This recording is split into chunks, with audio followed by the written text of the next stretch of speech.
जिज्ञासु मित्रों, बहुत बहुत अभिनंदन है आप सभी का हमारे आज के इस लाइव चर्चा के कार्यक्रम में दिव्य सृजन स्पिरिचुअल। और आज उपनिषदों पर चर्चा, केनो उपनिषद पर चर्चा प्रारंभ हो रही है।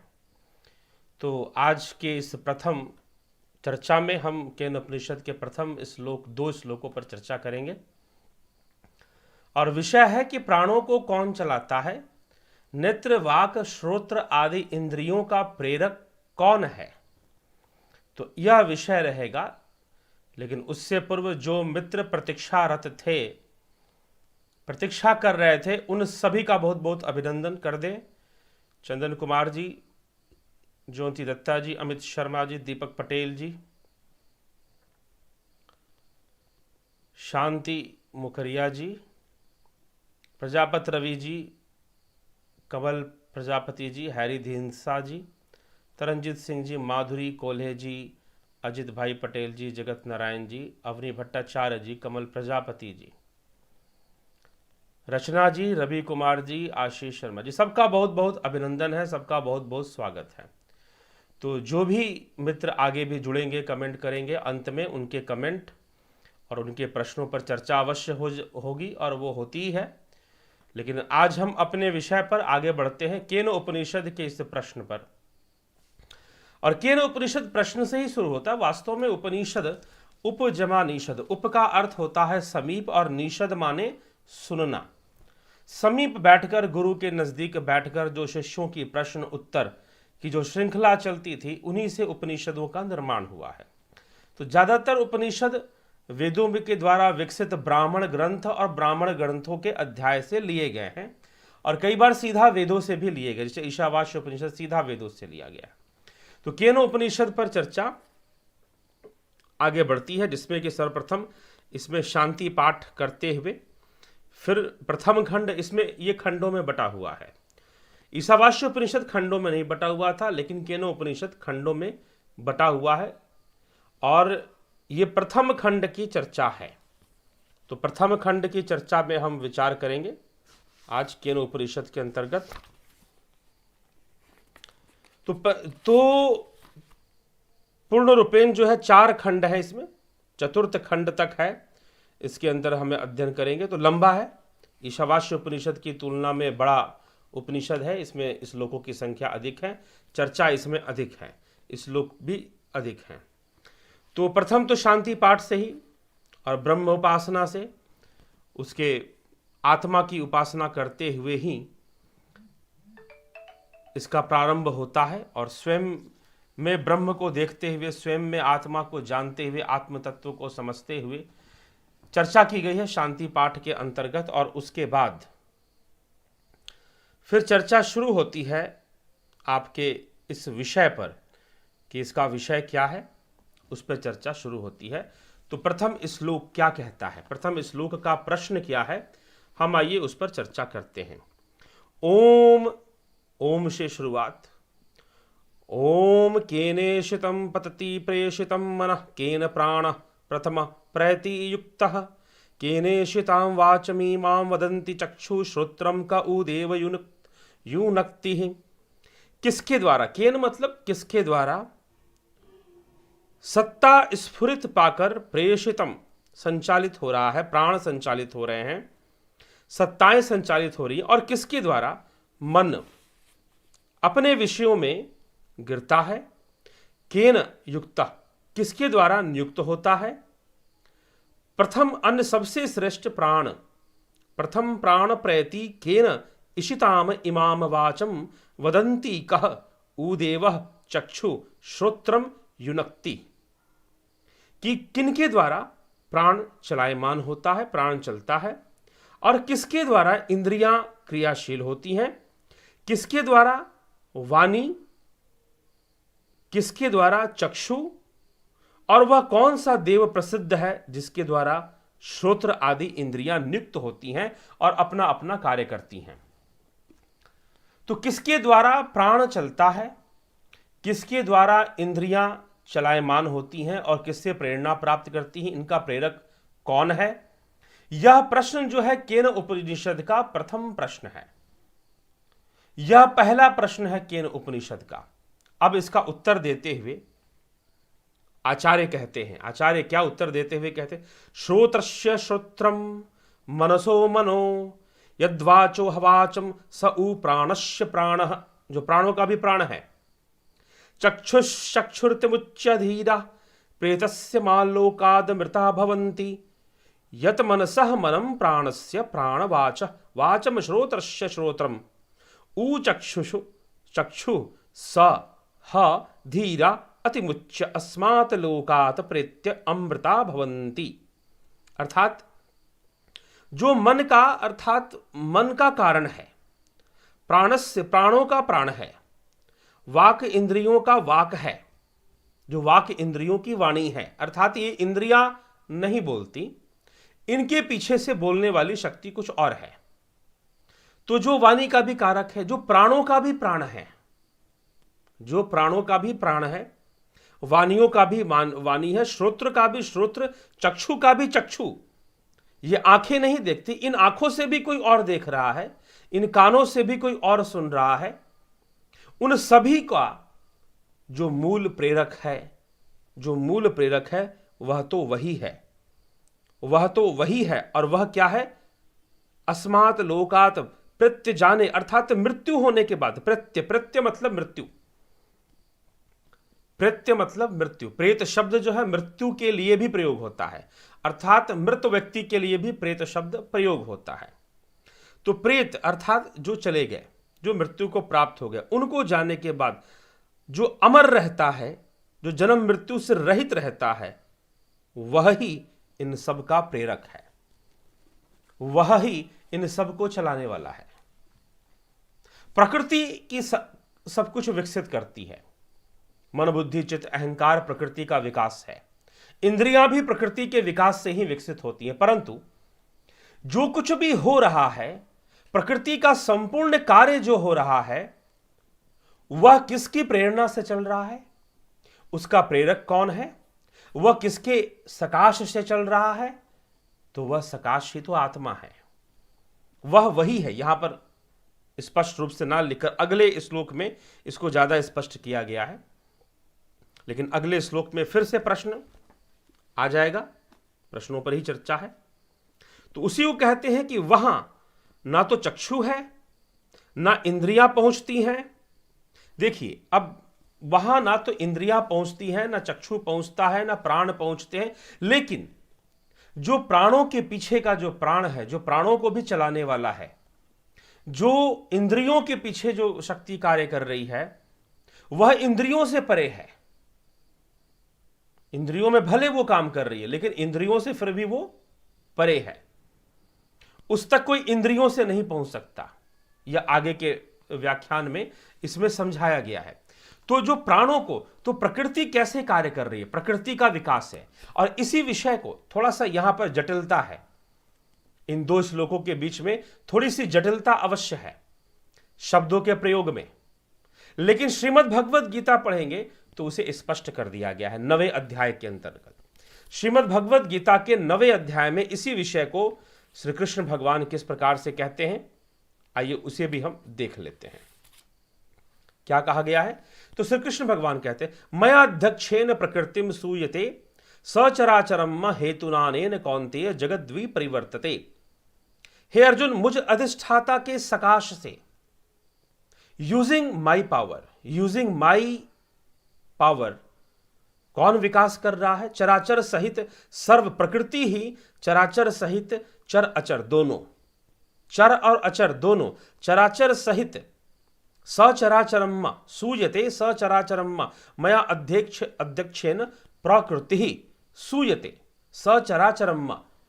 इस संपूर्ण सचराचर जगत की सृष्टि कौन कर रहा है? प्रकृति कर रही है। कैसे कर रही है? तो उस ब्रह्म के सकाश से, आत्मा के सकाश से, आत्मा के सकाश से, अर्थात आत्मा की शक्ति से, सीधी सी बात है। परंतु फिर भी आत्मा करता नहीं है, परंतु फिर भी आत्मा करता नहीं है, करता तो प्रकृति ही है। इसलिए पंचम अध्याय के ही श्लोक में श्री कृष्ण भगवान क्या कह देते हैं कि ना तो मैं कर्म का, न कर्मफल का, न कर्तृत्वम न कर्माणि लोकस्य सृजति प्रभु न कर्मफल संयोगम स्वभाव वस्तु प्रवर्तते, कि वह जो परमेश्वर है मनुष्यों की ना तो कर्तापन की, ना कर्मों की, ना कर्म फल के संयोग की रचना करते हैं, किंतु यह सब तो स्वभाववश प्रकृति के वशीभूत ही अपने आप होता है। तो इसीलिए कर्तापन उसके अंदर नहीं है, लेकिन फिर भी उसकी शक्ति से हो रहा है, फिर भी उसकी शक्ति से हो रहा है। उसी के सकाश का प्रयोग करते हुए प्रकृति की सृष्टि हो रही है और प्रकृति सृष्टि कर रही है। वही जो 9वें अध्याय के इस श्लोक में 10वें श्लोक में कहा गया, मया अध्यक्षेन प्रकृति सूयते सचराचरम हेतु नानेन कौन्तेय जगद्वी परिवर्तते। मुझ अधिष्ठाता के सकाश से प्रकृति सचराचरित चराचर सहित सब जगत को रचती है और इस हेतु से ही यह संसार चक्र घूम रहा है, इस हेतु से ही संसार चक्र घूम रहा है। तो यहां पर प्रश्न है, केनोपनिषद का प्रश्न क्या है कि प्राणों को चलाने वाला कौन, इंद्रियों के पीछे कौन, इंद्रियों का प्रेरक कौन। ये आंख देखते हैं किसकी प्रेरणा से, ये कान सुनते हैं किसकी प्रेरणा से, उनको शक्ति प्रदान करने वाला कौन, उनका प्रेरक कौन। तो वह वही है। यहां पर श्लोक में उत्तर दिया गया वह वही है, अर्थात वह आत्मा, उसकी ओर संकेत करते हुए वह आत्मा ही है जो प्रेरक है, जो प्रेरक है। यहां पर उसकी प्रेरणा से ही, उसकी प्रेरणा कहने का मतलब उसके सकाश से, उसी की शक्ति से। उसकी प्रेरणा कैसी है, निष्काम है, नॉन इंटेंशनल है, अनइंटेंशनल, अर्थात उसका कोई इंटेंशन नहीं है। आप अच्छी चीज देखेंगे, बुरी चीज देखेंगे, आप अच्छी बात करेंगे वाणी से, अच्छे शब्द निकालेंगे वाणी से, या बुरे शब्द निकालेंगे, लेकिन प्रत्येक अवस्था में जो प्रेरक है वह आत्मा है। प्राणों के पीछे का प्राण भी वह आत्मा है, प्राणों के पीछे का प्राण भी वह आत्मा है, परंतु आत्मा प्राण फिर भी नहीं है।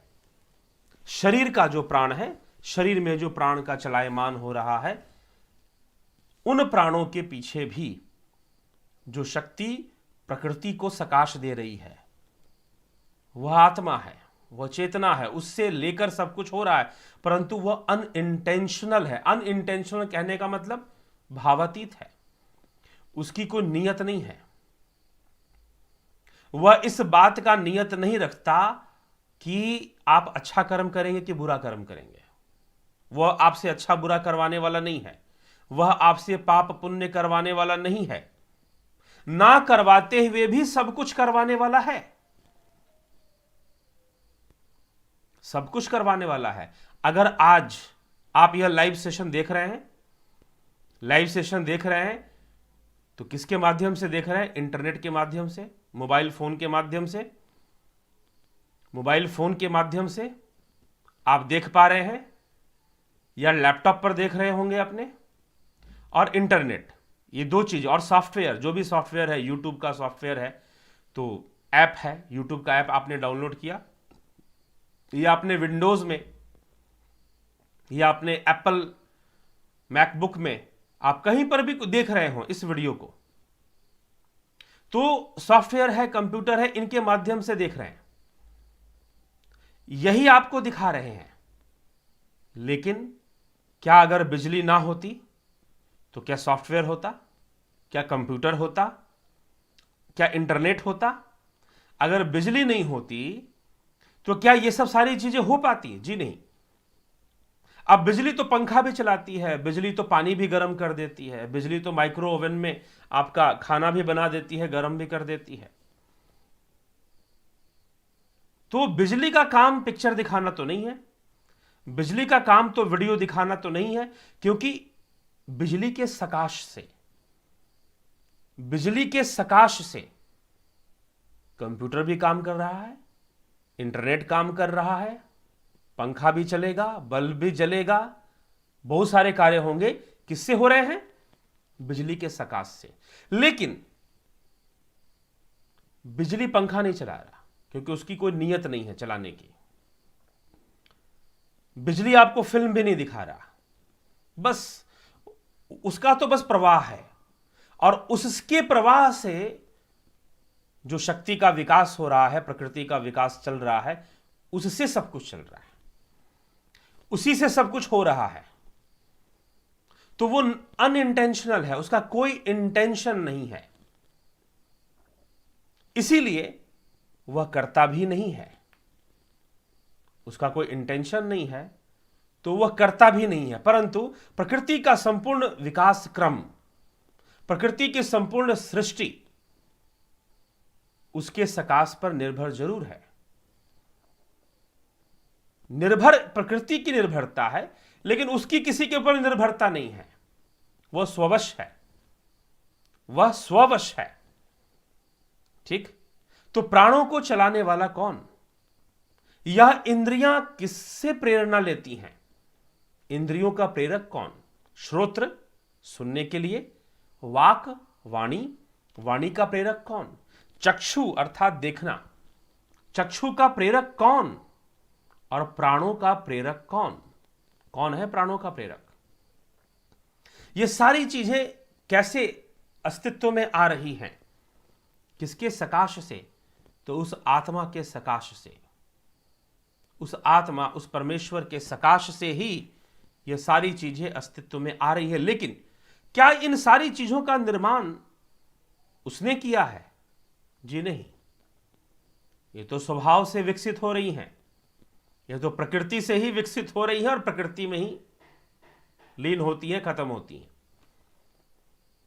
ठीक है। तो इसीलिए उनका कोई इंटेंशन नहीं है, देयर इज नो इंटेंशन। इसीलिए उसके वो करता नहीं है, उसे करता, वो करता ना होते हुए भी करता हो जाता है। अगर इंटरनेट ना हो, कंप्यूटर ना हो, सॉफ्टवेयर ना हो, तो आप ये सब नहीं देख सकते। लेकिन अगर बिजली ना हो तो फिर तो कंप्यूटर भी नहीं होगा, मोबाइल भी नहीं होगा, सॉफ्टवेयर भी नहीं हो, कुछ भी नहीं होगा ना, फिर इंटरनेट भी नहीं हो सकता। सबका आधार तो अकेले बिजली ही लिए हुए है। तो बिजली का कोई उद्देश्य नहीं है कि आपको वीडियो दिखाई दे, ठीक है, लेकिन उसी के शक्ति से सब कुछ बनाया जा रहा है, बुद्धि के द्वारा, मनुष्य बुद्धि के द्वारा, मानव बुद्धि के द्वारा बनाया जा रहा है। इसी प्रकार से जो नेचुरल इंटेलिजेंस है, जो प्राकृतिक इंटेलिजेंस है, जो बुद्धि है, वही सृष्टि करती है। बुद्धि ही अविद्या को ग्रहण कर कर अहंकार को उत्पन्न करती है, अहंकार को जन्म दे देती है। तो यह बुद्धि की सृष्टि प्रारंभ हो जाती है, और फिर अहंकार, मन, बुद्धि, चित्त, अहंकार, और अहंकार से पंचतत्व, तामसिकता से पंचतत्व, तामसी अहंकार से पंच महाभूत और पंच तन्मात्राएं, और फिर ज्ञानेंद्रियां, सतोगुण से ज्ञानेंद्रियां, कर्मेंद्रियां, रजोगुण से कर्मेंद्रियां, ये सारी चीजें विकसित हो जाती हैं। कर्मेंद्रियां और कर्म का विकास हो जाता है। लेकिन अब कर्म होगा तो गुणों के वशीभूत होगा, पाप होगा, पुण्य होगा, गुणों के वशीभूत होगा। जब तमोगुण और रजोगुण मिलकर हावी हो जाएंगे तो पाप निश्चित होगा, और सतोगुण और रजोगुण हावी हो जाएंगे तो पुण्य निश्चित होगा। तो सतोगुण से आध्यात्मिकता का भी विकास होता है। परंतु यह सब गुणमयी सृष्टि है, गुणों के द्वारा ही यह सब कुछ चल रहा है। तो गुण ही इसको चलाने वाला है, गुणों से ही यह सब हो रहा है। तो इसीलिए जो कुछ हो रहा है, पाप पुण्य आदि जो कुछ भी घटनाएं घट रही हैं, तो वह सब के सब प्रकृति के गुणों से ही घट रही हैं। उसके लिए ईश्वर जिम्मेदार नहीं है, उसके लिए वह ब्रह्म, वह आत्मा जिम्मेदार नहीं है। वह तो बस सकाश प्रदान कर रहा है। अब आप उसका प्रयोग कैसे करेंगे, यह तो आपका विषय है। जो गुण आपके ऊपर हावी हो जाएंगे, आप उसी के बहाव में बहेंगे और फिर वैसा ही कर्म कर देंगे, और फिर वैसे ही कर्म फल का भोग भी आपको प्राप्त हो जाएगा। यह सारी गतिविधि उसी की सत्ता से चल रही है, उसी की सत्ता से चल रही है। अगर उसकी सत्ता ना हो तो कोई काम ना हो। लेकिन जो काम हुआ, अच्छा और बुरा करने के पीछे वह उसका हाथ नहीं है, उसका हाथ नहीं है। ठीक है, तो यही विषय है। तो उस आत्मा को ही इंगित करते हुए इस श्लोक के अंतर्गत केनोपनिषद के द्वितीय श्लोक में प्रथम प्रश्न किया गया। द्वितीय में आचार्य उत्तर देते हुए जो कहते हैं वह यही विषय है कि वह आत्मा ही है जिससे सब कुछ संभव हो पा रहा है, लेकिन वह स्वयं निर्गुण है और स्वयं वह, उसकी कोई मनसा, या उसका जब मन नहीं है तो मनसा कहां से होगी, उसकी कोई नियत नहीं है, अनइंटेंशनल है, वो कोई इंटेंशन नहीं है उसका। तो चलिए मित्रों, यह दो श्लोक जिस पर हमने आज चर्चा की, केनोपनिषद के, एक प्रश्न और दूसरा उत्तर। फिर अगले श्लोक पर हम कल से आगे बढ़ेंगे, उस विषय को भी ले आएंगे। तो जो प्रश्न हो सकता है देखते हैं। चलिए,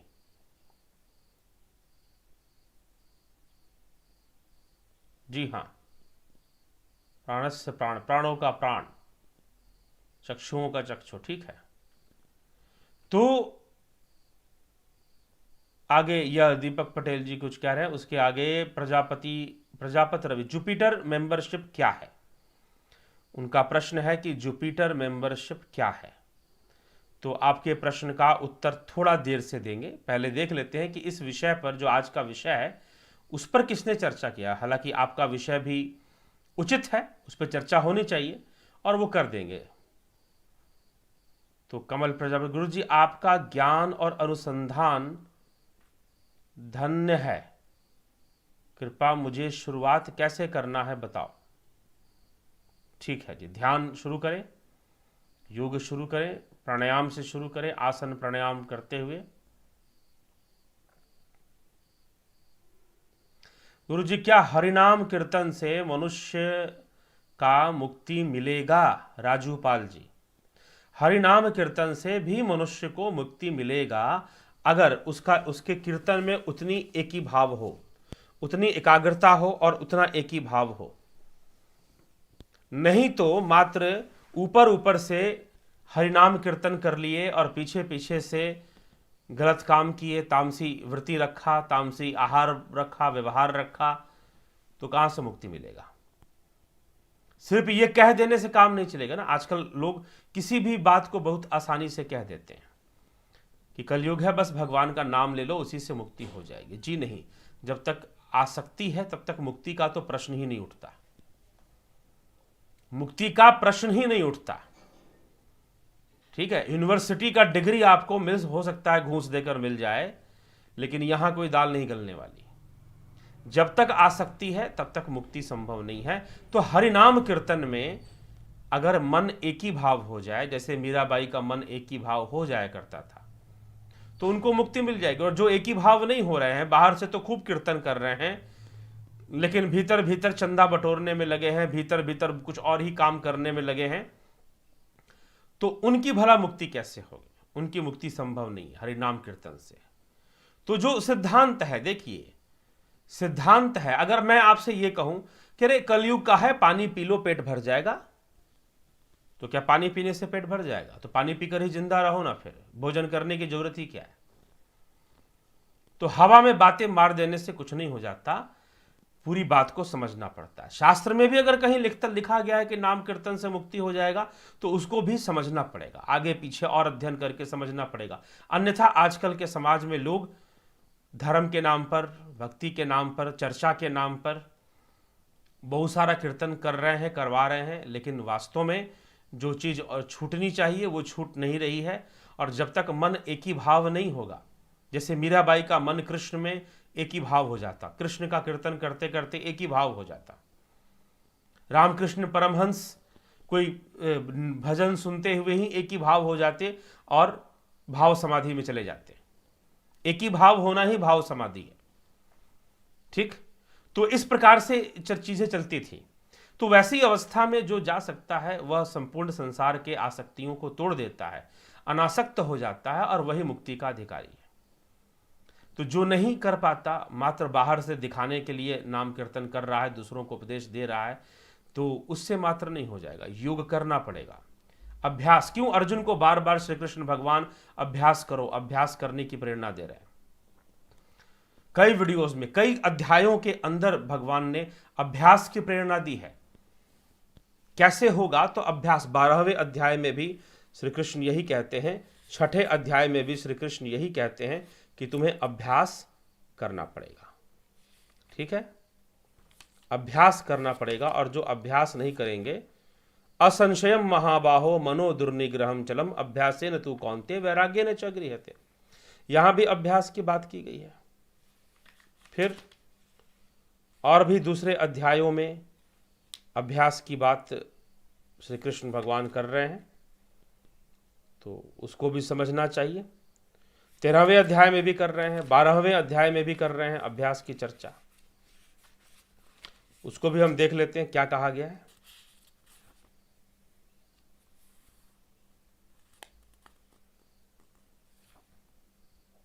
ठीक, तो 12वें अध्याय में कह रहे हैं, अथ चितम समाधातुम न शक्नोषि मयि स्थिरम अभ्यास योगेन ततो माम इच्छाप्तुम धनंजय, माम इच्छाप्तुम धनंजय। यदि तू मन को मुझ में अचल स्थापन करने के लिए समर्थ नहीं है, तो हे अर्जुन, अभ्यास स्वरूप योग के द्वारा मुझको प्राप्त होने के लिए इच्छा कर। तो अभ्यासी बनोगे नहीं, क्योंकि यह बात कह देना बहुत आसान है कि ईश्वर से प्रेम करो, लेकिन ईश्वर से प्रेम हो जाना बहुत कठिन है। हो सबको नहीं जाता मुंह से आसानी से। It is easier to say principles than to follow it. ब्रह्मचर्य की बड़ी बड़ी बातें कर देना, बड़े बड़े कुछ पर उपदेश कुशल बहुत तेरे, लेकिन योग का विज्ञान समझना, ब्रह्मचर्य का भी विज्ञान समझना और सही तरीके से वैज्ञानिक ढंग से, प्रयोगात्मक रूप से, प्रैक्टिकल चीजों को एक्सेप्ट करते हुए, नेचर को एक्सेप्ट करते हुए, यस यह नेचुरल है और ऐसा होगा, एक्सेप्ट करते हुए सही विधि से अभ्यास करना। अभ्यास कोई नहीं बताएगा, थोपने के लिए सब तैयार हैं कि ऐसे बन जाओ, ईश्वर से प्रेम कर लो, एकदम जीवन समर्पित कर दो, अपने आप को मिटा दो। डायलॉग मारना बहुत आसान है, किसी को उपदेश देना बड़ा आसान हो जाता है ना। लेकिन श्री कृष्ण अर्जुन को मात्र उपदेश नहीं दे रहे हैं, तरीका बता रहे हैं। और उस तरीके पर बहुत सारे गीता पे प्रवचन देने वाले लोग उस तरीके पे पर्दा डाल देते हैं। ठीक, उस तरीके पे पर्दा, इसलिए अभ्यास प्रधानता, अभ्यास की प्रधानता है। तो मात्र ऐसे ही कीर्तन, ऐसे कई लोग मुझे फोन करते हैं, कई लोग फोन करके पूछते हैं कि ऐसे ही कीर्तन खूब चल रहा है, लोग कहते हैं कि बस हरि नाम कीर्तन करो जी, कोई यज्ञ हवन करने की जरूरत नहीं है, कोई योग करने की जरूरत नहीं, कुछ करने की जरूरत नहीं है, बस नाम कीर्तन करो, तुम्हारा इसी में कल्याण होगा।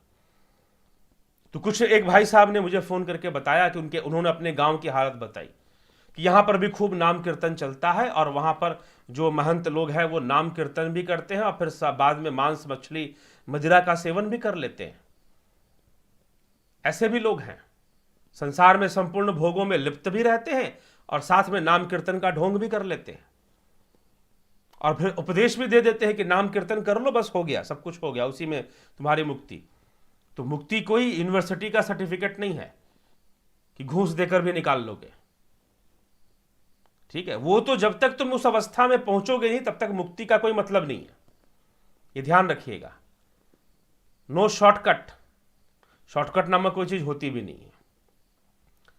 अगर शॉर्टकट अगर ऐसा ही है कि, तो मैं बोल रहा हूं ना कि पानी पीकर पेट भर लो ना, रोटी खाने की जरूरत क्या?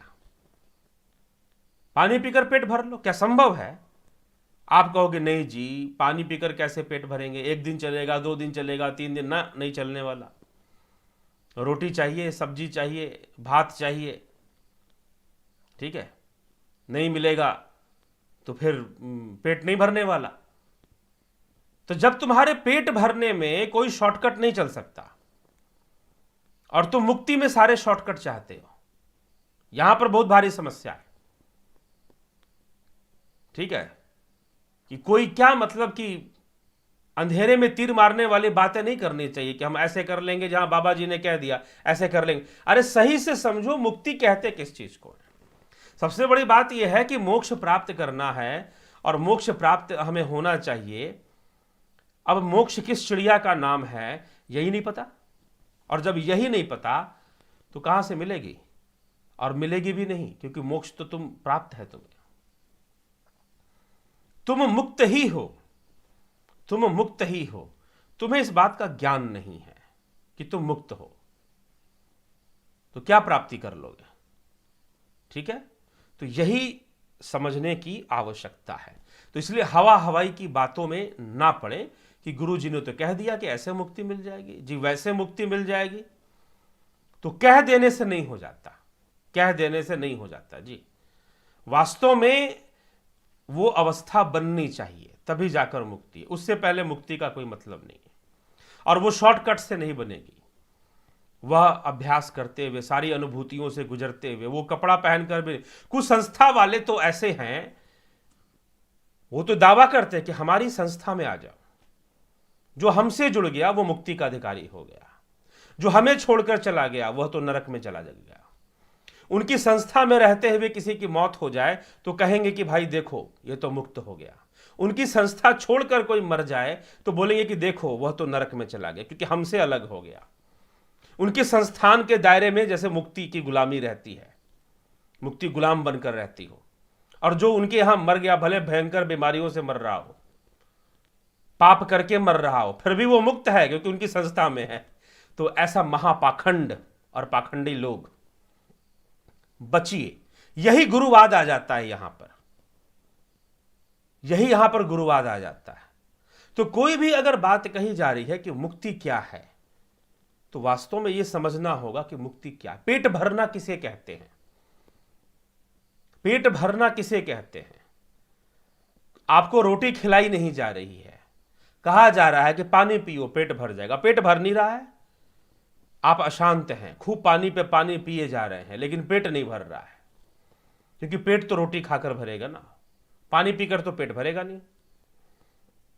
कमजोरी और उल्टा आ जाएगी कुछ दिनों बाद। ठीक है, तो जो वास्तव में करना चाहिए वो आप कर नहीं रहे हैं। इधर उधर की बातें कि फलाने गुरुजी ने ये कह दिया, फलाने गुरुजी ने वो कह दिया, तो हमने ये कर लिया, फिर वो। अरे इसीलिए शास्त्र हमारी माता है, शास्त्र बताती है वास्तव में करना क्या है। प्रथम गुरु है वो। उसके बाद जाओ, बुद्ध कई गुरुओं के पास गए, स्वामी विवेकानंद जी कई गुरुओं के पास गए, जाओ जहां से सही प्रेरणा मिलती है वहां जाओ। कौन ले रहा भाई, लो। अब उसमें भी बहुत सारा चक्कर है कि भाई गुरु बना लिया, बदलना नहीं है। इन सब विषयों पर खैर आएंगे, ये उपनिषदों की चर्चा, क्योंकि ये चर्चा क्यों मैं पहले कर रहा हूं, मैं कई बार बोलता हूं कि मैं इस गुरु विषय पर आऊंगा, लेकिन मैं बहुत सारी चर्चा कर देना चाहता हूं, क्योंकि जब मैं इन गुरुओं और संस्थानों पर बोलना शुरू करूं तो कोई रास्ता ना बचे उनके लिए और गुरुवादियों के लिए। इसीलिए कह देता हूं कि पूरे योग सूत्र में कहीं नहीं लिखा कि बिना गुरु के योग नहीं होगा। ये तुमने बना दिया कि बिना गुरु के योग नहीं होगा। ऐसी बात नहीं कि गुरु का कोई महत्व नहीं है, गुरु का बहुत ही महत्व है, परंतु गुरु का महत्व है, गुरुवाद का कोई महत्व नहीं। गुरुवाद मत फैलाइए। तो यह जो विचारधारा है कि हरि कीर्तन से ही सब कुछ हो जाएगा, तो यह एक प्रकार का गुरुवाद है। जब मुक्ति समझ में आएगी तो कीर्तन भी समझ में आएगा, भगवान का नाम लेने का अर्थ क्या होता है यह भी समझ में आएगा। और जब वो समझ में आएगा तो आप उस ढंग से नाम लोगे। नाम लेने में अंतर है। राम राम तो कोई भी कह लेता है, ठीक है, राम राम तो कोई भी कह लेता है, लेकिन आपके राम राम कहने में, वाल्मीकि के राम राम कहने में, तुलसी के राम राम कहने में, रविदास के राम राम कहने में बहुत अंतर हो जाता है। कृष्ण कृष्ण तो कोई भी कहता है, लेकिन मीराबाई का कृष्ण कृष्ण कहना और आपके कृष्ण कृष्ण कहने में बहुत डिफरेंस है, बहुत भारी अंतर है। छोटा मोटा अंतर नहीं, बहुत भारी अंतर है। तो इसीलिए यही विषय समझने की आवश्यकता। वह जो भारी अंतर है ना, उस अंतर को खत्म तब कब होगा खत्म, जब सही से जानोगे कि कीर्तन का अर्थ क्या है, भजन का अर्थ क्या है, मुक्ति का अर्थ क्या है, तब जाकर उसी ढंग से नाम लेना सीख जाओगे। नहीं तो फिर डिफरेंस है। तो लोग तो बहुत कीर्तन कर रहे हैं, क्या हो जा रहा है उस कीर्तन से? ठीक है, आगे गुरुजी, मन के सुख दुख के पीछे जो तटस्थ चिदाभाव है उसे ही साक्षी कहते हैं, कृपया स्पष्ट करने की। मन के सुख दुख के पीछे जो तटस्थ चिदाभास, जी हां, तटस्थ तो वो है ही, लेकिन वह एकाग्र अवस्था है, एक ही भाव अवस्था है, जहां से कोई देखता है, जहां से आत्मा की दृष्टि है, जहां से आत्मज्ञान है, वहां से है ये सारी चीजें। साक्षी भाव वहां पे जाकर आता है, जागृत स्वप्न सुषुप्ति से परे। ठीक, निश्चय ही वह चिदाभास, वह चित्त वहां पर अस्तित्व में रहता है, लेकिन एक ही भाव रहता है, एक वृत्ति रहता है।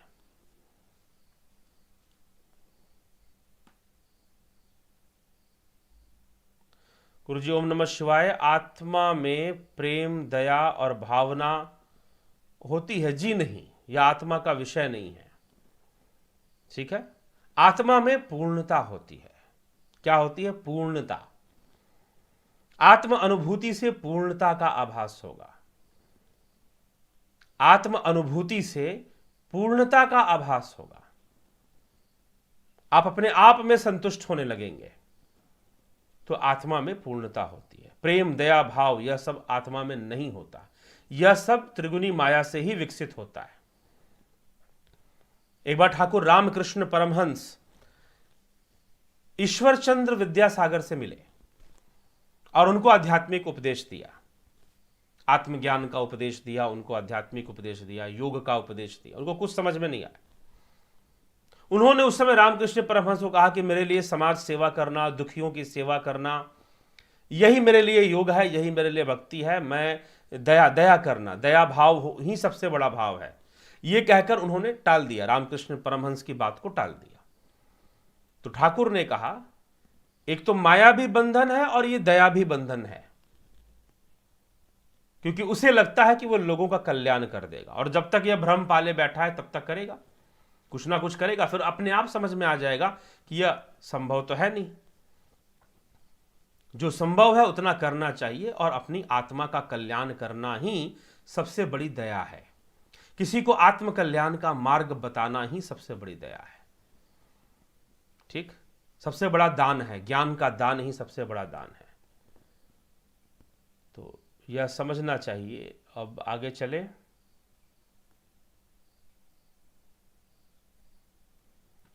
कर्ता पुरुष, जी नहीं, कर्ता पुरुष अकाल पुरुष को भी इसलिए मैंने कहा ना, पीछे मैंने क्या कहा, वो कुछ भी नहीं करता फिर भी सब वो कर्ता पुरुष है। वो कुछ ना करते हुए भी सब कुछ कर रहा है, लेकिन उसका करना अनइंटेंशनल है, उसका इंटेंशन नहीं है। ठीक, तो जहां पुरुष शब्द आ गया, वास्तव में यह हमारे शास्त्रों से ही कर्ता पुरुष, अकाल पुरुष ये शब्द लिए गए हैं, जो काल से परे है। ठीक, उसी के लिए तो वो कुछ ना करते हुए भी करता है, कुछ ना करते हुए भी करता है, तो ऐसे मानता है। लेकिन वास्तव में करने वाली, इंटेंशनली गुणों के मिश्रण से या गुणों से करने वाली तो प्रकृति ही है। तो पाप पुण्य का कारण वही बनती है, प्रकृति ही बनती है। चलिए, श्रुति चल।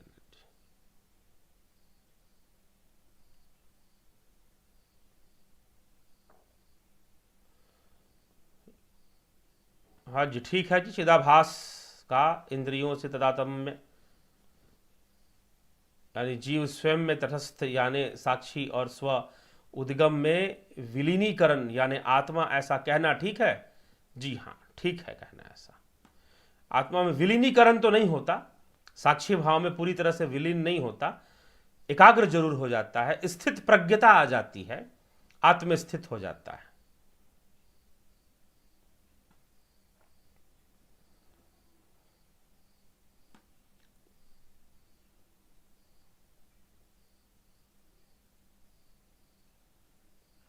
पुरुष और प्रकृति दो तत्व हैं, प्रकृति ही ये सारे खंड ब्रह्मांड है, सब कुछ प्रकृति का ही खेल है। तो प्रकृति ही कर्ता पुरुष हुई, क्योंकि ये सब प्रकृति के बिना बिगड़ रही है। पुरुष तो कुछ नहीं बना रहा, पुरुष बना नहीं रहा, लेकिन अपना सकाश दे रहा है। प्रकृति जो भी सृष्टि कर रही है उसी से कर रही है।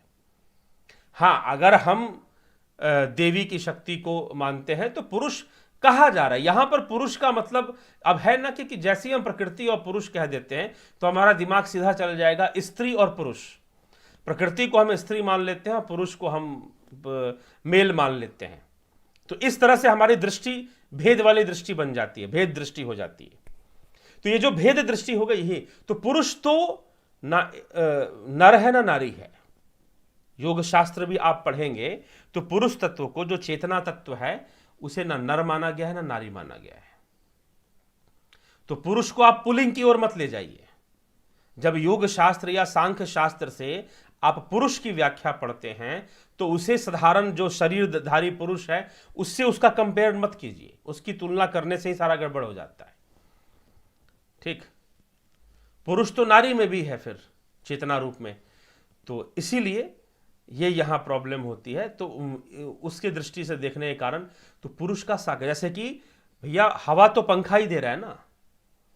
ये जो भी आप वीडियो आज देख रहे हैं, ये चर्चा, लाइव चर्चा का आप लाभ उठा रहे हैं, तो बिना मोबाइल के, बिना कंप्यूटर के तो नहीं उठा रहे हैं। लेकिन मोबाइल कंप्यूटर ये जो कुछ भी कर रहे हैं ये बिजली के सकाश, यूजिंग द एनर्जी ऑफ बिजली, using the energy of electricity, ये सारी चीजें विकसित हुई हैं। ठीक है, तो उसी प्रकार उसके सकाश से प्रकृति की जितनी भी गतिविधियां हैं या विकास क्रम है या सृष्टि हो रही है, वह उसी के सकाश से हो रही है। इसी कारण कर्ता पुरुष अंततः वही है। प्रकृति कर्ता पुरुष है, यह भी कहना गलत नहीं है, यह भी कहना गलत नहीं है, लेकिन मूल कर्ता पुरुष वही है। अगर हम ये कहें कि आप कंप्यूटर से या मोबाइल से जो भी देख रहे हैं वास्तव में बिजली से देख रहे हैं, अगर बिजली ना हो तो कंप्यूटर का कोई मतलब नहीं, मोबाइल का कोई मतलब नहीं। ठीक है, तो अब बिजली से सीधा तो आप नहीं देख रहे ना, कंप्यूटर तो चाहिए। मान लीजिए बिजली है और कंप्यूटर नहीं है आपके पास, मोबाइल फोन नहीं है, तो क्या वीडियो देख पाएंगे? ये चर्चा का जो आप लाभ उठा रहे हैं क्या उठा पाएंगे? नहीं उठा पाएंगे। बिजली है अगर आपके पास मोबाइल है और कंप्यूटर नहीं है, विंडोज नहीं है इंस्टॉल उसमें, तो इस तरह से यूट्यूब नहीं चलता उसमें। अगर यूट्यूब नहीं चलता तो कैसे देखोगे भाई? तो बिना यूट्यूब के तो आप देख नहीं सकते हो। तो यूट्यूब यहां पे प्रकृति है। लेकिन अगर यूट्यूब भी हो, बढ़िया से बढ़िया कंप्यूटर हो, बढ़िया से बढ़िया मोबाइल हो, और अगर बिजली ना हो, बिजली ना हो, अगर मान आप कहोगे कि बैटरी होती है मोबाइल में, तो अरे भैया बैटरी में से तो बिजली ही निकल रही है ना, वो भी तो बिजली है। सारी व्यवस्था हो और अगर बिजली ना हो तो क्या देख पाओगे? तो भी नहीं देख पाओगे। तो इन सबका जो डिपेंडेंसी है वह उस आत्मा में है, उस पुरुष पर है। बस ये बात है। ठीक,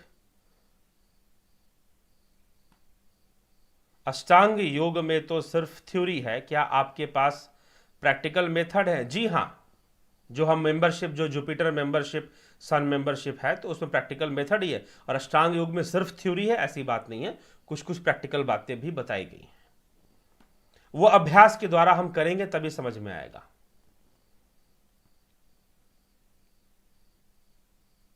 गुरुजी, हमारे सनातन धर्म के बहुत गुरु हो चुके हैं, क्या सभी गुरु जन एक होके ज्ञान नहीं दे सकते हैं?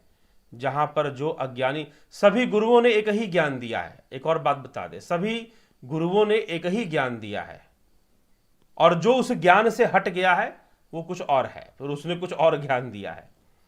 सबने एक ही बात कही है, अलग अलग बात नहीं कही है।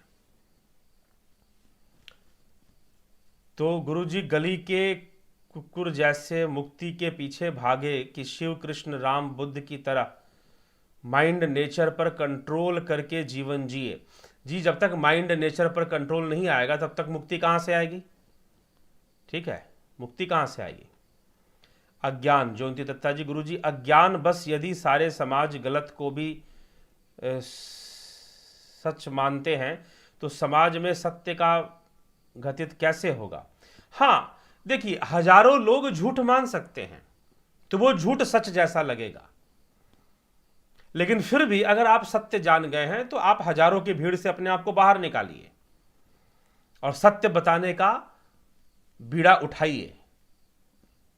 ठीक, जबरदस्ती मत बताइए, प्रेम से ही लोगों को समझाइए।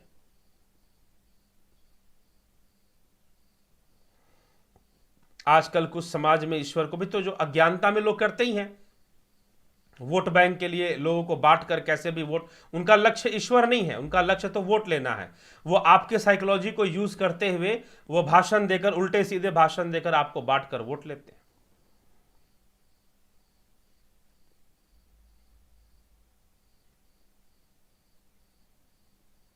जी हाँ, राम राम तो सब कोई कहे पर कहिया राम ना होए, ए गुरुजी प्रसादी जे राम मन, वैसे तो फल पावे कोई। अच्छी बात है।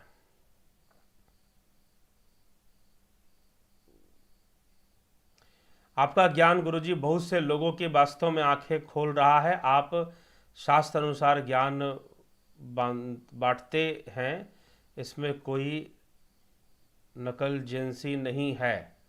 जी हाँ, जो शास्त्र से है वो किसी संस्था का हम वो नहीं करते हैं।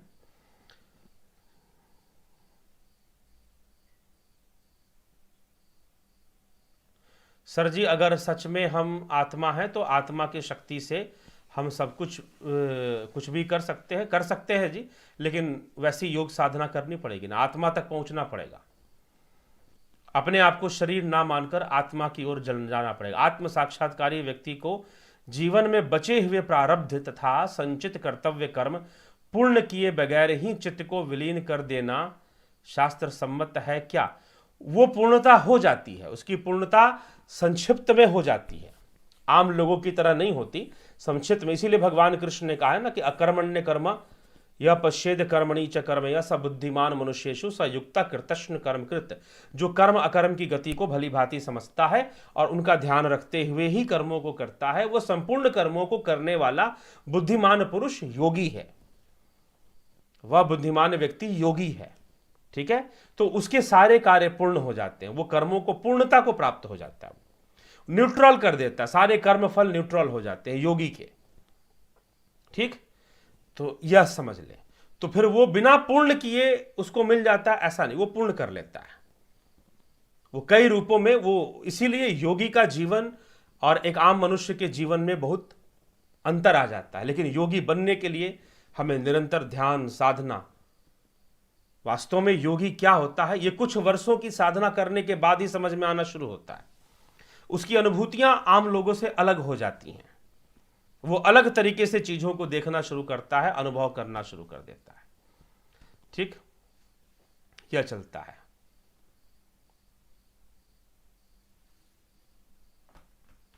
आत्मा भोग या योग नहीं करती तो सकाश क्यों प्रदान करती है? वो सकाश भी प्रदान नहीं करती है। ठीक है, वह सकाश भी प्रदान नहीं करती है, सच्चाई तो यह है। उसके सकाश से स्वतः ही विकास होता है, वो करती नहीं है। इसीलिए विकासवाद का सिद्धांत पुष्टि किया, उसकी पुष्टि होती है विकासवाद की। ठीक, विवर्त की, वो अपने आप ही मैनिफेस्ट करता है, कोई इंटेंशनली कुछ भी नहीं करता, उसका कोई इंटेंशन नहीं है। बिजली का कोई इंटेंशन नहीं है कि पंखा घूमे, लेकिन जब बिजली पंखे के कॉइल से गुजरती है तो पंखा घूमता है और हवा देता है।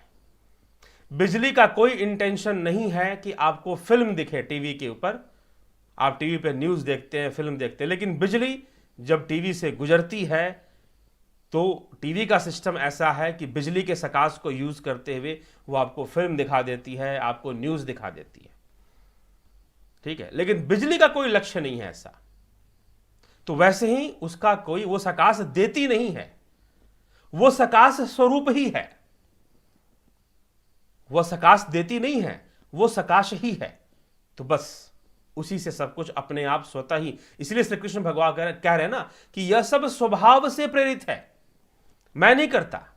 परमेश्वर के द्वारा 5वें अध्याय के 13वें श्लोक में जो मैंने अभी पीछे श्लोक पढ़ा कि मैं ना कर्ता का ना कर्म फल का इसका संयोग मैं नहीं बनाता हूं, ईश्वर परमेश्वर के द्वारा इनका संयोग नहीं किया जाता, उसके सकाश से ही हो जाती है। ठीक, ज्ञान शक्ति, इच्छा शक्ति और क्रिया शक्ति क्या है और कौन देता है? आत्मा ही देती है जी, आत्मा ही सबके पीछे है। ठीक है, हाँ, लेकिन ज्ञान सतोगुण का विषय है, क्रिया शक्ति रजोगुण का विषय है, भोग इच्छा शक्ति आपने यहां पर लिख दिया है तो इच्छा शक्ति भी रजोगुण का विषय है, ज्ञान शक्ति सतोगुण का विषय है, भोग शक्ति तमोगुण का विषय है। ठीक, तो यह जो भेद आ रहा है वह तो प्रकृति के कारण आ रहा है, लेकिन जो चीज चल रही है वह तो आत्मा से ही चल रही है। जय श्री कृष्ण, जय श्री गुरु। आपने हमें भगवान श्री कृष्ण दिखाई देते हैं, कृष्ण को कृष्ण में ही देखिए, कृष्ण तो सर्वव्यापी है। अहमात्मा गुडाकेश सर्वभूताश स्थितः। हे अर्जुन, मैं सभी भूतों में आत्मा रूप में विराजमान हूं। मुझे तो आप सभी कमेंट करने वालों में कृष्ण दिखाई देते हैं। चलिए,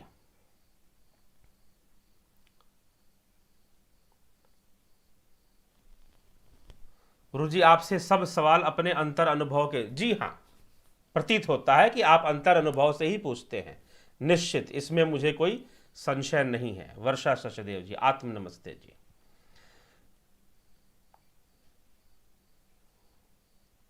मां दुर्गा ही चेतना है, क्या वही काल है और वही अकाल है? निसंशय, निसंशय। ठीक है तरनजीत सिंह जी, इसका मतलब पूरा दुनिया रोबोटिक है, ऑटोमेटिक कंटिन्यूअस रोटेशन हो रहा है। जी हां, यह कहना गलत नहीं होगा। एक प्रोटोकॉल सेट है, एक प्रोटोकॉल सेट है, उसमें सारी गतिविधियां चल रही हैं, यह कहना गलत नहीं होगा। शस्य क्या है? शहंशाह आदित्य जी। ठीक है, पूरी दुनिया बेकार, मुर्दा है, नाटक। मुर्दा ना कहिए, हाँ नाटक कहना ठीक है, क्योंकि मुर्दा होना भी मिथ्या है, मृत्यु भी एक मिथ्या है ना, फिर तो मृत्यु भी मिथ्या है। गुरुजी परम अक्षर ब्रह्म ही होता है जी। बलवंत सिंह गोहिल जी, अभिनंदन है सबका। तो अंत में जो पहला प्रश्न था उस पर आते हैं। पहला प्रश्न पूछा है प्रजापत रवि जी ने, जुपिटर मेंबरशिप के बारे में बताएं। जुपिटर मेंबरशिप क्या है, यह उनका पहला प्रश्न है। तो पहला प्रश्न, जुपिटर मेंबरशिप क्या है? देखिए, जुपिटर मेंबरशिप हमारे चैनल के माध्यम से यह एक मेडिटेशन ध्यान योग का कोर्स है। इसके अंतर्गत क्या क्या सीखते हैं आप? गहरे ध्यान में उतरना, अतीन्द्रिय ध्यान में उतरना, अतीन्द्रिय अनुभूति, जिससे कि आप श्रुति ध्यान कर सकें। श्रुति ध्यान क्या होता है? नाद ध्यान ही श्रुति ध्यान है, इसको सुरति भी कहते हैं, कबीर की वाणी में उसे सुरति भी कहा गया है। तो श्रुति ध्यान आप कर सके, नाद ध्यान की ही महिमा। आप बहुत और भी योगियों के वाणी सुनेंगे, चाहे वह वाणी गुरु गोरखनाथ की रही हो या और भी, उसमें नाद ध्यान का बहुत ही महत्व है, वही श्रुति ध्यान है। तो वह श्रुति ध्यान जिसमें कि योगी जन ऋषि मुनियों ने ध्यान की अवस्था में जाकर वेदों का आविष्कार किया, वेदों को के जो सूत्र हैं उन्होंने दिए, अपने ध्यान से ही दिए। तो हम उस अवस्था तक पहुंच सके, उसके लिए हमारा कैसा अभ्यास होना चाहिए, कैसे कैसे अंतर अनुभूति में उतरना है, गहरे ध्यान में उतरना है, कैसे अभ्यास करना है, तो वो हम इसमें स्टेप वाइज स्टेप हम सीखते हैं। कहां से शुरुआत होती है? इसका आधार क्या है? अष्टांग योग। तो ज्यादातर जब आप अष्टांग योग या योग के बारे में सुनते हैं तो आप तरह तरह के आसन कर लेंगे, सूर्य नमस्कार कर लेंगे, कमर सीधी रखनी है, आप चक्रासन कर लेंगे, धनुरासन कर लेंगे, गोमुख आसन करेंगे, गरुड़ासन करेंगे, अपने पैरों को, कमर को ठीक रखने के लिए। तो शरीर को एक सही अवस्था में रखने के लिए, फिजिकल अच्छी ट्यूनिंग रखने के लिए हम आसन तक का अभ्यास जानते हैं। यूट्यूब पर अनेकों वीडियोस है इस विषय में आपको बताने के लिए, और अनेकों आसन के बारे में। ज्यादातर लोग योग कहो तो योग का मतलब कि फिजिकल फिटनेस को लोग समझते हैं, परंतु यह योग नहीं है। योगश्चित्त वृत्ति निरोधा, स्वरूप का साक्षात्कार, तद्द्रष्टु स्वरूपे अवस्था नाम, यह योग है। तो मित्रों, इस योग को करने के लिए आसन के बाद प्राणायाम, वह भी प्राणायाम की जो यौगिक क्रियाएं हैं, प्राणायाम वास्तव में अलग चीज है। प्राणायाम क्या है, आप हमारे चैनल पर योग शास्त्र में चले जाइए, साधना पाद में प्राणायाम को समझाया गया। प्राणायाम है क्या, कॉन्सेप्ट ऑफ प्राणायाम दिया। प्राणायाम जो है वह प्राणों का नियमन प्राणायाम है। थोड़ा सा कनेक्शन प्रॉब्लम आया है, हल्का सा, जुड़े रहें, बने रहें। तो प्राणों का नियमन प्राणायाम है। श्वासों का लेना छोड़ना प्राणायाम नहीं है, श्वासों का रुक जाना प्राणायाम है। ठीक, क्योंकि श्वासें प्राणों की चंचलता से चलती हैं, और जब प्राणों की चंचलता खत्म हो जाएगी तो प्राणों का नियमन हो जाएगा, तो प्राणायाम है। तो प्राणायाम बहुत गहरा विषय है। तो प्राणायाम का अभ्यास करना, उसको समझना, उसमें कई टेक्निक्स बताई जाती हैं। गाइडेड मेडिटेशन की टेक्निक है, मंत्र जाप और त्राटक क्रियाओं के महत्व को, मात्र ये नहीं कि हमने क्रिया कैसे करनी है बता दिया, जी नहीं, उसका मेरिट और डिमेरिट दोनों, किस तरह से त्राटक करेंगे तो लाभ मिलेगा और किस तरह से करेंगे तो नुकसान भी हो सकता है, वह भी बताया गया है। तो ये सारी चीजें, प्राणायाम, यौगिक क्रियाएं, नाड़ियों को शुद्ध करने की क्रियाएं, इन सब को लेते हुए आगे फिर शुरू होता है, उसका दूसरा पार्ट में आता है अतीन्द्रिय ध्यान, ट्रांसेंडेंटल ध्यान, मेडिटेशन। ध्यान इज नॉट मेडिटेशन एक्चुअली, लेकिन अब मार्केट में हर जगह आप लोगों ने यही शब्द बना दिया है पाश्चात्य प्रभाव में। तो अतीन्द्रिय ध्यान की विधियां शुरू, गहराई में उतरना, दिव्य चक्षु का जागरण, नाद ध्यान कैसे होगा, प्रणव साधना कैसे होगी, अमृत कैसे प्राप्त होगा, अग्नि कैसे प्रकट होगी, ज्ञान अग्नि जो है। तो इस प्रकार से उन सब विषयों को लेते हुए, प्रणव को लेते हुए, प्रणव का अभ्यास कैसे करना है सही से। तो अभी तो प्रणव भी लोग सही से समझते नहीं हैं, तो वो करना है, और फिर वो इशारा करते हुए फिर कैसे ध्यान विधि पूर्वक डेली अभ्यास में कैसे रखना है, वो सारी बातें, चलते फिरते भी ध्यान कैसे करना है, वह सब लेते हुए अतीन्द्रिय अनुभूतियों से आपको जोड़ते हुए एकांत ध्यान कैसे करना है, नाभि ध्यान कैसे करना है, ये सारी गहरे ध्यान की विधियों को और बताते हुए, उनके बारे में उसके छोटे छोटे सूत्र बताते हुए, समझाते हुए यह क्रिया आगे बढ़ती है। और फिर अंत में जुपिटर के अंदर एक और चीज जुड़ जाता है, जो कि सन में तो यहीं तक है, जुपिटर में क्या जुड़ जाएगा, हीलिंग जुड़ जाएगी। हीलिंग क्या होती है, हीलिंग का कॉन्सेप्ट क्या है, और क्या हम कोई भी हीलिंग कर सकता है, साधना में एकत्र होने वाली ऊर्जा से आप हीलिंग कैसे कर सकते हैं, पहले खुद के लिए, स्वयं के लिए, क्या दूसरों की भी सहायता कर सकते हैं हीलिंग से, तो वो कैसे कर सकते हैं, दूसरों की सहायता कैसे कर सकते हैं। तो ये सारी चीजें, उसमें हीलिंग का भी कॉन्सेप्ट दिया गया है और हीलिंग टेक्निक्स भी दी हुई हैं। ठीक, तो ये जुपिटर कोर्स है। जो पूछ रहे हैं कि जुपिटर मेंबरशिप क्या है, तो जुपिटर मेंबरशिप लेने से आपको यह कंप्लीट कोर्स कराया जाता है महीने भर के अंदर ऑनलाइन। अब धीरे धीरे आपको ऑनलाइन वाला सिस्टम जो अभी चल रहा था, वो हो सकता है कि भविष्य में बंद भी हो जाएगा। आपको प्रैक्टिकली आमने सामने बैठकर ही सीखना होगा, प्राप्त करना होगा, या ऑनलाइन भी करेंगे तो प्रैक्टिकली ही आप उसको, और आपको डेट मिलेगा कि आपको ज्वाइन करना है तो इस डेट से ज्वाइन कीजिए। ठीक, अब वो ऑनलाइन में भी आमने सामने वाला सिस्टम करने वाले हैं। अभी तक जो लोग मेंबरशिप है उनको वीडियोस मिल रही थी, अब वीडियोस नहीं मिलेंगी। ठीक, आपको वेबिनार होंगे, ऑनलाइन सेशन चलेगा, उसको आपने ज्वाइन करना होगा, और वो किसी एक व्यक्ति के लिए नहीं चलेगा। ठीक है, वो एक साथ एक ग्रुप के लिए चलेगा, तो वो आपको ज्वाइन करना है, और उसमें ऑनलाइन डिस्कशन चलेगा और फिर बातें भी चलेगी, और सीधा सीधा आप सीखेंगे। और ऑनलाइन भी है तो सीधा सीधा सीखेंगे, आपको वीडियोस नहीं मिलेगा उसमें। जैसे अभी एक सिस्टम हमने बनाया है वीडियोस को देने का, तो वीडियोस वाला सिस्टम हम खत्म करने वाले हैं बहुत जल्द, और ऑनलाइन होगा तो चार्जेस उतनी ही रहेंगी, लेकिन चलेगा प्रैक्टिकल, आमने सामने। जैसे आप अभी लाइव में मेरे साथ आमने सामने कमेंट करके बात कर रहे हैं, उस ढंग से चलेगा फिर। ठीक, तो ये आप समझ लीजिए, जो लोग मेंबरशिप ज्वाइन करेंगे उन्हीं के लिए मैं कह रहा हूं। तो एक टाइम दिया जाएगा, उस टाइम पर सेशन चलेगा, तो उस तरह से चलने वाला है। लेकिन अभी फिलहाल इस महीने भर के लिए वीडियोज़ रहेंगे और आप उसका लाभ उठाइए। तो आपको उस फॉर्म में मिल रहा है, आप उसका लाभ उठाइए। तो लेकिन शीघ्र ही वो ख़त्म होने वाला है सिस्टम। और फिर शिविर भी चलेंगे, कई जगहों पर कैंपिंग होगी, उन कैंपों में आप ज्वाइन करते हैं। किसी शहर में अगर कोई कैंप होता है, अगर आप ज्वाइन करते हैं उसको, तो उसमें आमने सामने बैठकर, फिर तो ऑनलाइन भी नहीं हुआ, वो तो बिल्कुल आमने सामने, फिजिकली आमने सामने बैठकर आप सारी चीज़ों को सीखेंगे। ठीक, तो फिर वो 1 महीने का भी उसमें टाइम, लंबा टाइम नहीं जाएगा, वो शॉर्ट टाइम में ही आपको वो करवा दिया जाएगा, सारा अभ्यास प्रैक्टिस करवा दिया विद इन वीक, हफ्ते भर में ही। तो यही है मित्रों, जुपिटर मेंबरशिप एक बहुत ही अनुसंधान करके, ऐसे नहीं कि बस ऐसे ही भाई लो कुंडलिनी जागरण कर लो ये शक्ति तुमको ऐसा कुछ भी नहीं। अनुसंधान करके अष्टांग योग पर आधारित यह एक विधि है, यह एक क्रिया, एक प्रोसेस है, स्टेप्स हैं।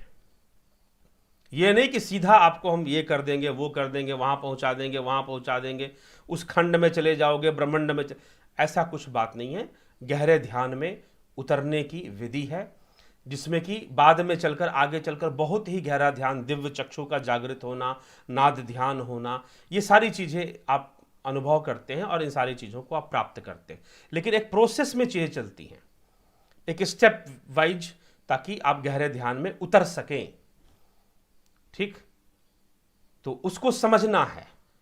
इसलिए चमत्कारों के चक्कर में मत पड़ो, एक सही प्रोसेस से जो शास्त्र सम्मत है, ध्यान के उसमें उतरो, लाभान्वित होगे, कोई नुकसान नहीं होगा। नहीं तो मैं ऐसे ऐसे केस देख चुका हूं कि बहुत मंत्र जाप कर कर लोगों की बुद्धि खराब हो रही है, पागल हो जा रहे हैं, कोई एग्रेसिव हो जा रहा है मंत्र जाप करने से। एक भाई साहब ऐसे मुझे मिले, कुछ महीनों पहले उनका फ़ोन आया था, कुछ महीनों नहीं, अभी लगभग 25 दिन पहले, फरवरी के महीने में उनका फ़ोन आया। उनकी सबसे बड़ी समस्या ये थी कि जब भी वो मंत्र का जाप करते हैं उन्हें गुस्सा बहुत आता है, उनका गुस्सा बढ़ जाता है। तो क्यों बढ़ जाता है? मंत्र जाप करने में कोई गलती हो रही है क्या? बहुत सारी छोटी छोटी बातें हैं, बहुत सारी सूक्ष्म बातें हैं जो हम नहीं समझते। कुंडलिनी जागरण करने जाते हैं और पता चला कि पगला गए। पगला गए मतलब बिल्कुल पागलों जैसी स्थिति होगी। नहीं तो सारा जीवन कमर दर्द से परेशान है, कोई सीने में दर्द से परेशान है, गए हैं कुंडलिनी जागरण करने, कुंडलिनी जैसे अटक गई हो कहीं पर जाकर। तो सही तरीका से, सही प्रोसेस से आगे नहीं बढ़ेंगे तो प्रॉब्लम है, समस्या है। ठीक है, और यह वीडियोज ही सब कुछ है ऐसा नहीं है, अभी बहुत कुछ है। इसलिए तो मैं कह रहा हूं ना कि चलो अभी आपको मिल रहा है कोर्स, इसका लाभ उठाइए। फिर अगर आपको मौका मिलता है तो आमने सामने बैठकर भी ध्यान करिए, साधना करिए, लाभ उठाइए। तो चलिए, इसी के साथ मैं आज के इस सेशन को यहाँ विराम दूंगा। और जिन मित्रों के प्रश्नों का उत्तर मिला समय के साथ, और अगर कोई रह गया हो तो निश्चय ही आगे हम आपके प्रश्नों पर हम चर्चा करेंगे। ठीक, तो यही है। चार्जेस के बारे में भी पूछ रहे। चार्जेस आप यूट्यूब पर ज्वाइन पर जाओगे, डिस्क्रिप्शन में आप चले जाइए, चार्जेस लिखे हुए हैं। डिस्क्रिप्शन में आप जाइए, वहां पर भी चार्जेस लिखे हुए, वहां से भी आप चार्जेस ले सकते हैं। आप पूरा जानना चाहते हैं तो व्हाट्सअप मैसेज कीजिए, मैं आपको पूरा बता दूंगा कि क्या क्या इंक्लूड है जुपिटर कोर्स के अंदर, वो आपको वहां पर इंक्लूड, और चार्जेस भी साथ में आपको बता दी जाएगी। ठीक, तो यही विषय है। तो शिव का मीनिंग क्या है? तो मंगलकारी ही शिव है। ठीक जी, तो यही छोटे मोटे आपको मैं उत्तर दे रहा हूँ। बाकी शिवलिंग का विषय एक बृहत विषय है। तो मित्रों, आगे आने वाले चर्चाओं में और भी चर्चाएं इसी प्रकार से चलती रहेंगी। आप लाभ उठाना चाहते हैं, लाभ उठाते जाइए। फिर एक और बात, यहाँ पर एक और लोग प्रश्न कर देते हैं कि हम आपसे योग ऐसे सीखेंगे तो फिर तो आप गुरु हो गए, शिष्य हो गए। अगर कोई, मैं तो स्वयं को ऐसा कोई प्रचार नहीं करता कि मैं कोई ऐसा गुरु हूँ और मुझे चेले बनाने हैं और गुरु जी ने ज्ञान दे दिया और फिर कहा कि भाई ऐसे मत करना, वैसे मत करना, अब तुम शिष्य बन गए हो, बन के रहोगे तभी मुक्ति मिलेगी, नहीं तो नरक में भटकोगे। ऐसा उपदेश तो मैं यहाँ से देता ही नहीं हूँ। पहली बात तो ये, तो यह आपका विषय है, सीधे ऊपर मैं आपके ऊपर छोड़ता हूं, अपने ऊपर मैं नहीं लेता इस विषय को। तो कोई इस प्रकार का कोई गुरु प्रपंच नहीं होता मेरे द्वारा, ना इस चैनल के द्वारा। एक सहयोग है। आप ध्यान करना चाहते हैं, आप अपने आप को जानना चाहते हैं, आप सेल्फ रियलाइजेशन करना चाहते हैं, आप योग करना चाहते हैं, ध्यान के गहरे ध्यान में उतरना चाहते हैं, आनंदानुगत समाधि का आनंद, परमानंद, जो आत्मा का आनंद है उसका अनुभव करना चाहते हैं, I am ready to help you. मैं आपको सहयोग करने के उद्देश्य से ही यह वीडियो और ये जो कोर्सेस हैं ये लाई गई हैं। सहयोग करने के उद्देश्य से ही यह कोर्सेस लाई गई हैं। आप, क्योंकि एक लंबी सीरीज है, उसको बनाने के पीछे भी लंबी मेहनत है और कुछ शुल्क है, क्योंकि आप गंभीरता से ग्रहण करें, क्योंकि ये तो ऑनलाइन प्लेटफॉर्म है, तो इसीलिए आप गंभीरता से इसको ग्रहण कीजिए और उसका लाभ उठाइए, बस यही है। तो शुल्क भी कोई बहुत अधिक नहीं है। आगे आने वालों समय में किस प्रकार से शिविर होंगे, कैंप होंगे, उसके बारे में आपको इसी चैनल से जानकारियां मिलती रहेगी। आप अवश्य ज्वाइन कर उसका लाभ उठाते रहें। तो चलिए इसी के साथ विराम देते हैं आज के इस विचार प्रवाह को, आज के सभा को। और आप सभी का बहुत बहुत स्वागत, अभिनंदन कि आप जुड़े और आपको लगता है कि हाँ, इस चैनल की विचारधारा में गुणवत्ता है और लोगों को यह बातें समझनी चाहिए, तो जरूर वीडियोस को शेयर कर दिया करें। फेसबुक, ट्विटर, जहां पर भी आप अपने सोशल मीडिया प्लेटफॉर्म को यूज़ करते हैं वहां जरूर शेयर किया करें। ठीक, अगर नहीं तो आपका यूट्यूब चैनल है तो उसी में भी आप शेयर कर सकते हैं। तो इस प्रकार से जरूर शेयर और सब्सक्राइब जरूर कर दें आप, यह भी एक प्रकार का सहयोग ही है।